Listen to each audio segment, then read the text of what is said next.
Bristol time approaching 7 minutes past 7 o'clock. Now, groups who work to make the West a safer place to live are worried the new Police and Crime Commissioner could actually cause crime levels to jump. The Commissioner is to be elected next month and will take control of contracts for community safety services, and with it, a budget that's currently almost £2 million. Now, that's caused widespread concern, as our political reporter Robin Markwell explains. For 16 years I had a heroin habit, and during that time I had on and off binges, quite long binges on crack cocaine. They were my main drug. This Bristol woman uses the services of the Bristol Drugs Project in St Paul's. Her addiction has led her to crime. The most severe one was I did an armed robbery, a very half-assed armed robbery, but an armed robbery nonetheless, and whilst under the influence of crack cocaine, and most of the others were for possession or dealing drugs. But the services provided by the Bristol Drugs Project put her back on track. And it's those services that the project's chief executive claims are under threat under the regime change about to happen.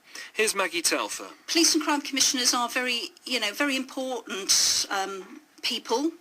They're going to have a lot of power and a lot of influence. Chief constables, police, are going to be accountable to them instead of to police authorities, which we have at the moment.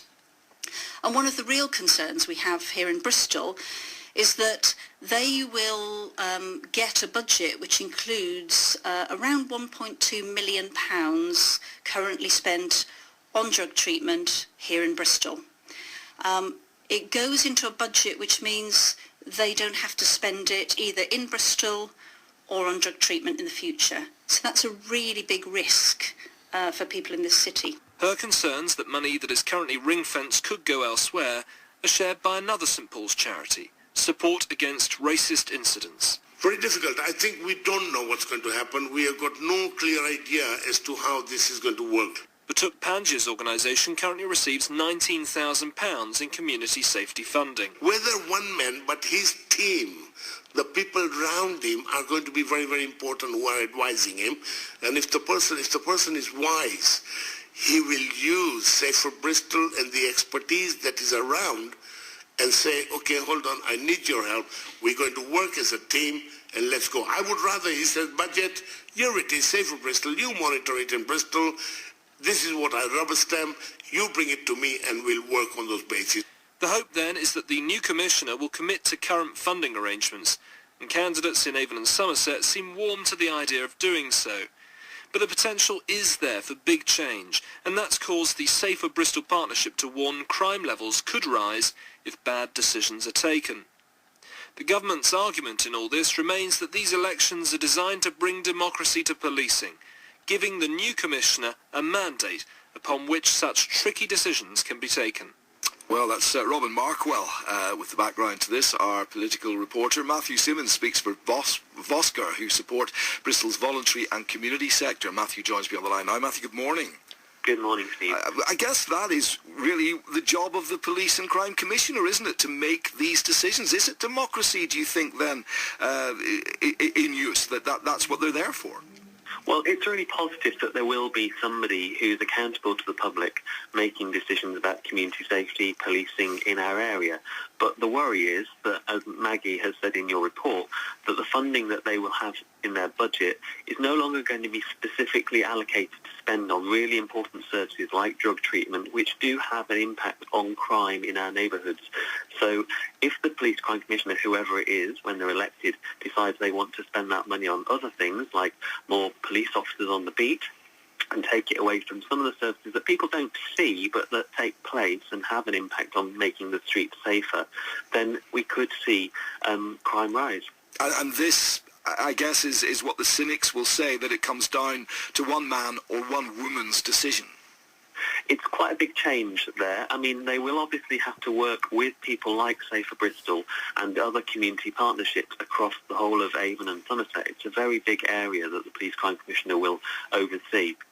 So what we hope they will do is look at the evidence of what works and make sure that they use the expertise of voluntary community groups and charities that are out there delivering these services and making our areas safer when they make decisions about budgets. Yeah, I mean, all of these groups are doing tremendous work, but in some ways, Matthew, does it raise the bar, that they're going to have to convince of the need for this money, because obviously there will be other priorities as well as what they're doing, and there only is a certain amount of money in the pot. Well, what this changes with an elected person in charge of making these decisions is that they don't have to just only persuade the person in charge. They have to make a case to the wider public that these services are really important. I mean, a lot of people will think about seeing police on their streets or good lighting perhaps as things that make their areas safer. But there's a lot of much more complex work that goes on to treat people who have addictions. And if you don't deal with those things, then they go on to do things like armed robbery, the things that were mentioned in your report.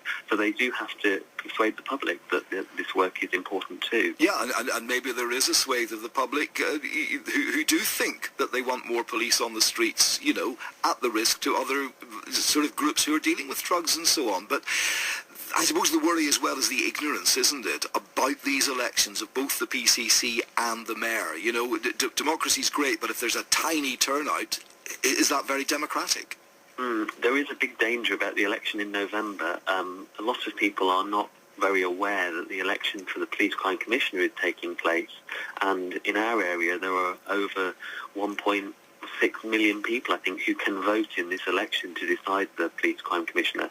We've been trying to raise awareness about that. In fact, we've got an event this Thursday, a question time event with candidates at the council heads in Bristol, and we're doing similar events in Taunton, and Victim Support and other charities doing an event in Bath. So we're trying to raise awareness of it and give people a chance to quiz the candidates. Yeah, and vitally important, isn't it, of course, that the more people turn out to make this process work. Matthew, thanks very much indeed for joining us this morning. Matthew Symonds from Voscur. It's going to be speaking to the policing minister, by the way, later on the programme, Damien Green, and the police commissioner and Bristol mayor elections. Well, they're on the 15th of November. If you want any more information on that and about the candidates involved, it's all on the BBC website, bbc.co.uk/Bristol. And John's going to continue his series profiling all the candidates for the job later this morning. That's at 11, and this time it's the turn of the Labour candidate, John Savage. So plenty of ways to get your information and get you geared up for what is a very, very important election coming up in the middle of November. Now then,